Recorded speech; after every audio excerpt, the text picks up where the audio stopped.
The woman was completely blind, yet she stared into a dark corner of the room, as if someone stood there. A flash of lightning lit the space. No one was there. But Sarah, trembling on the edge of collapse, had clearly been tormented by this unseen presence for a long time. Though she couldn't see it, she could feel it there. A constant, haunting shadow that kept her from sleeping night after night. Finally, she felt her way along the wall and slowly made her way down to the basement. Her hands found a rope. She thought ending her life might free her from the fear. But as she slipped the noose around her own neck, Sarah suddenly shouted into the darkness, "You can't control me!" At that moment, the stool beneath her was kicked away. The rope snapped tight. After a brief struggle, Sarah went still. From the corner, the killer quietly photographed everything.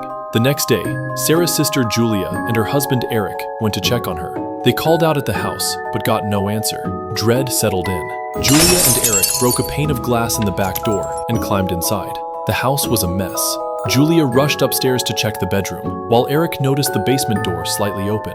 He went down the steps and found Sarah's body hanging from a ceiling beam. Julia came down just after, but Eric quickly stepped in to shield her from the sight. The police arrived and conducted an investigation. Given the signs at the scene, they concluded Sarah had likely taken her own life, perhaps overwhelmed by fear during a power outage the night before, unable to cope with the darkness of her blindness. But Julia refused to believe it. "My sister decided over a year ago to live fully despite her blindness," she said firmly. She wouldn't just give up. The detective was sympathetic, but said the evidence pointed only to suicide. Not long after, Julia held a funeral for Sarah. Kneeling at the grave, she whispered an apology for not being there enough, for not realizing how much her sister was struggling. Her husband's hands came to rest gently on her shoulders from behind. "Don't be too hard on yourself," he comforted her softly.